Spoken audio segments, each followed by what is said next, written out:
Hey, good morning, AO members. Shelley Merrell here to answer some questions that were asked. I'm so sorry. I missed last week. I was ready to go, had all my questions. About an hour before I was scheduled to do my mentor session, I got really sick. And so I've been dealing with that. But anyway, I'm here now. And I'm ready to answer these questions. I hope y'all are doing well. Okay, the first one is from Jessica Stahl. When do I know if I should fire a team member, whether contractor or employee? Business description. I have a business consulting and coaching business for the roofing industry. I have an employee, even though they have not technically signed their W-2 agreement, that I pay $75,000 a year. She performs well in some tasks, but we are having a very serious value system and respect and boundary problem. She speaks to me as though she has no respect for me and the company. Many of her personal mannerisms have come into the workplace and are completely unprofessional in private and public settings, even with team members. I know I should let her go, but there is one client that owes us a lot of money, and I'm concerned that they will not pay or keep paying, and I'm also a little bit concerned about her trying to compete with me. What should I do? Fire her? I should say this is causing me a lot of stress as well. I've been in this situation before, and it's really not fun. I feel your stress. I understand that stress. The way I picture it is I refuse to be held hostage by employees. To me, it's hard enough to run a business without having this type of frustration and toxicity within your company. As we all know, these people can be very cancerous, and that grows and spreads. And oftentimes, what I've experienced is that when I get rid of that person, the rest of the people are much happier. I understand the concern about the one client. My question would be like, what is the relationship with that one client? Why is that one client so loyal to her? A couple things that I would do is maybe not do any more work for that client, like figure out how to get around signing on any more work, getting the money in, and then letting her go. That's one option.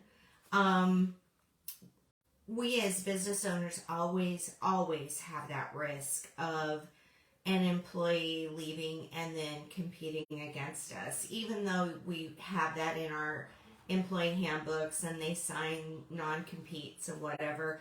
The courts typically will side with an employee by saying you can't hold them back from their livelihood. That's just what I've seen in the past. So even if you have that in place, you're always going to have somebody compete with you. The key to that is just having faith in your own company, doing the best you can do, and giving your customers the best. You know, if you're the best and somebody else comes along and competes, yeah, hi Jeff, yes, especially in Cali for sure. If somebody comes along and steals your customer, there's nothing you can do about that. It's America. It's a free country. They can do business with whoever they want. The key is to have yourself stand out from the rest. Employees often think that it's easy to run a business. It's really not. You've got business licenses, you have certifications, you have general liability, you have insurance. There's so many things that go into running a business that other people either don't have the money to put into it, or they just don't want to do that kind of stuff. It goes kind of along the same lines as most will, I will. People don't want those kind of frustrations. So I wouldn't worry about somebody competing with you. And even if she does compete with you, that one customer might be a big client for you. So go out and find another big client, you know? But I am strongly against letting my employees hold me hostage, especially if they're disrespectful. I'll share a story with you. We one time had an employee who I don't even know what happened to him. He went from being the greatest employee to the absolute worst employee in a very short period of time. It was really bizarre. And one day he had created a problem for a customer. They called me. I was trying to resolve it. I was calling him to get the details so that I could take care of this problem for this customer. He hung up on me. Yeah, you don't do that. I went next door. I packed up all his stuff. I had his check ready. And when he got back to the shop, we put his stuff in his truck and he drove off, and that was the end of it. I then later found out that he was doing some stupid stuff and ended up breaking both of his ankles. So I kind of look at things like that as karma. Karma will come back on these people, believe it or not. So if you just have faith in you, build your confidence, build your brand, make your company outstanding, it doesn't matter who competes with you. I hope that helps. Okay, next question is Kimberly Benjamin. What are things to take into consideration when compensating employees and contract workers? Business description is one of my businesses is a hair salon, and I want to sell direct to consumer products when I have my sister who has a great deal of followers online, and I want to offer her a way to make money with me by focusing on sales by posting the products and bringing in new business. I would like to offer her a commission since I don't have the budget to do the salary. What are some things I should take into consideration to incentivize her and make sure she is happy and I make a profit? That's a great question. Unfortunately, I don't have any expertise in this or experience. I can't even experience share with you. But what I would recommend is in any situation like this, make sure you have every little detail in writing, down to the penny. Are these your products, or are these products that you're purchasing and then selling?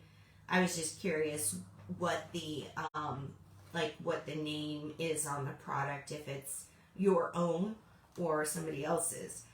I am not the expert, and if I were in this situation, I would make a beeline to Tom Black, and he would be who I would go to. He has tons of experience with sales, as you know, and creating those compensation commission agreements and whatnot. So that would be where I would run to for sure. I hope that helps. Sorry, I can't help. I don't feel good giving advice on something I have no knowledge on. So, we're kind of there. Okay, the next question is from Ricardo Delgado. He asks, how does a company build a leadership team from scratch? Background, I own a barbershop, and eventually I would like to start developing a leadership team or hire a manager. What is the first step you would do? Or what should I look into first? Thank you. If I was in this position, my first step would be to create that clear vision that I can then relay to the team. Having a clear vision and a mission makes it much simpler for you to be able to build that and get them on board and cheering and helping out and all that good stuff. If I were doing this, I would also have weekly meetings with those people that I see leadership potential in. And I would have these weekly meetings where I'd maybe just kind of get a feel for how they are perceiving everything. I would be tapping them for new ideas. That would help give them some ownership, a feeling of ownership that they have contributed. And then, again, I would go to Tom and develop some sort of a commission structure. So that's what I would do in that situation. So I would first do my vision and mission and make sure that's something that is expressed to them clearly. Tap them for ideas and set up a commission structure. So that's what I would do if I was in your situation. Okay, the next question is from Lamont Gray. And hi, Lamont, I see you're watching. Okay, how much should I pay myself? Description. I provide point-of-sale systems and security cameras to businesses and homeowners. I have grown my business from being a side hustle to the point where it earns more money than my regular 9 to 5, and I'm now transitioning into my business full-time. Should I pay myself the same salary as I was earning in my 9 to 5, pay myself a salary that is competitive to the position, which is IT support, in my industry locally, or pay myself a percentage of the profits I earn each year? Okay, so my first question would be, what is the business structure? If it's a corporation, if you're actually incorporated, that's when you pay yourself like an employee and the taxes are taken out. I highly recommend doing it that way because so many people get comfortable in sole proprietors doing draws and just taking money and forgetting that they're going to have to pay taxes on that stuff at the end of the year with the 1099. So I personally prefer having a corporation where I pay myself as an employee. Now, I have been in situations where our company wasn't doing well, and I've scaled back my pay so that I can make sure everybody else gets paid. But then I also can increase that when we're doing well, and there's also bonuses. But the taxes are taken out of all of that, and so I don't end up having that situation at the end of the year where I have to come up with 25 to 33% of what I got to pay to the IRS. So that's what I recommend. It is always, it's basically just what you want. While you're building, if you only pay yourself enough to cover your costs at home, that money that you're not taking can be put aside for a cushion. You could do like a money market where you're getting a higher interest rate or something like that, but it could build a cushion for if you have downtimes.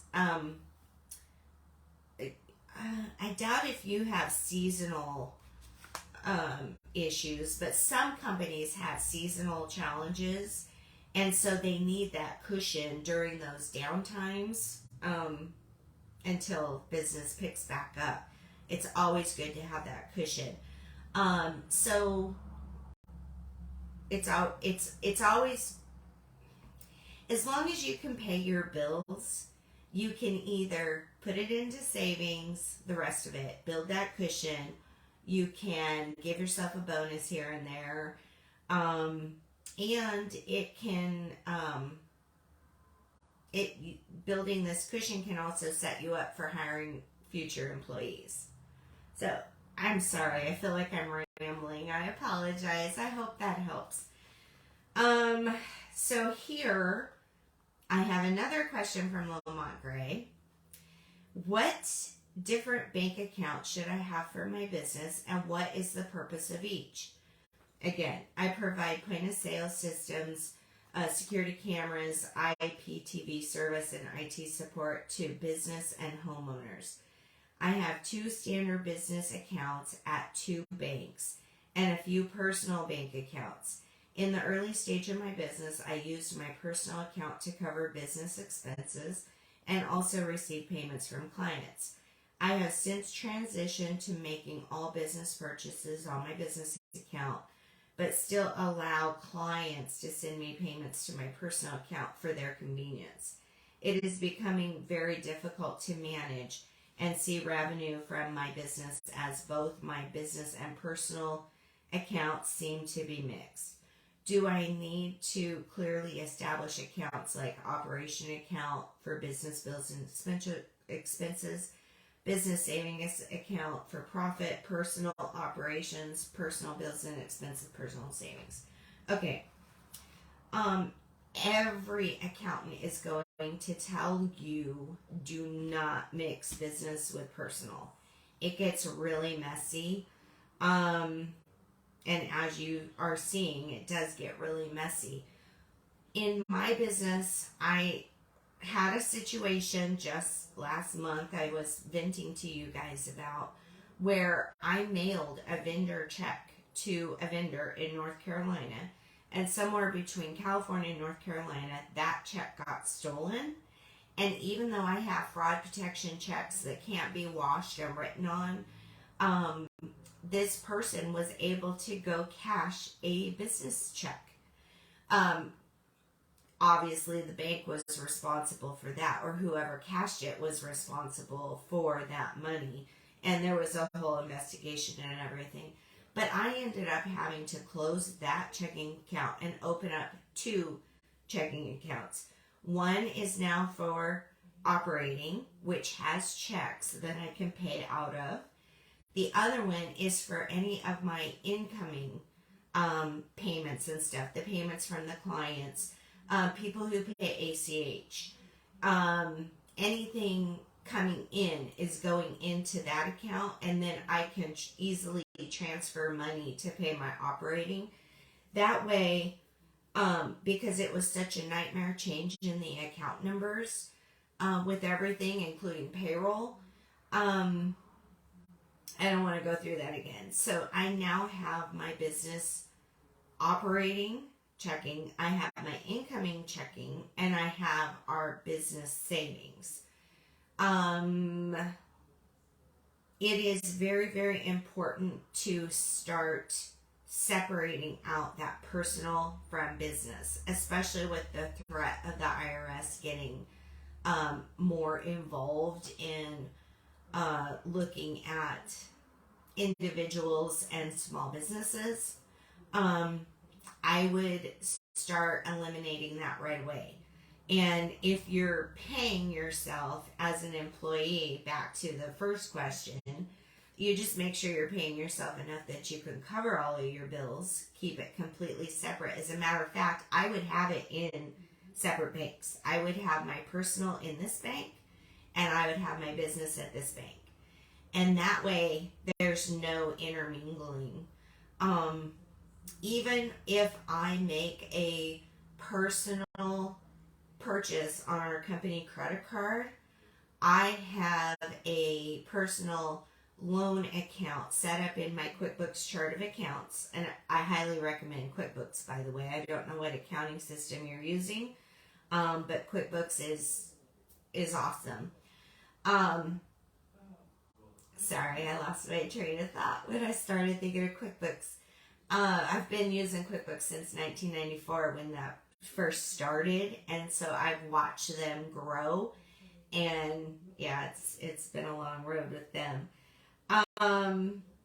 Oh, yes. So in QuickBooks, I have my own little personal loan account, and that's money that I use for personal stuff that I then owe to the company. We treat the company like a completely separate entity because with a corporation, it is technically a separate entity. And so that's kind of how I do it. If by chance you get up above $250,000 in one bank, not just account, but in a bank, I recommend going to a bank that has what's called a sweep account. And what that sweep account does is they have a network of banks where they distribute your money so that no bank has more than $250,000 in it, and that is for that FDIC protection. If a bank fails, the FDIC is supposed to come in, and they are the insurance for the bank, and they will only reimburse somebody up to the $250,000. So if you reach that $250,000 threshold, you definitely want to diversify it into one of these banks that has these special sweep accounts. And yeah, I just recently learned that, and it's good to know with the bank failures that are happening right now. And so I'm kind of watching all that. So anyway, hopefully this all helps. That is all of my questions for now. So now I'm going to run off to a doctor's appointment and find out what the heck is going on with me. I hope you all have a very wonderful month, and I'll see you soon.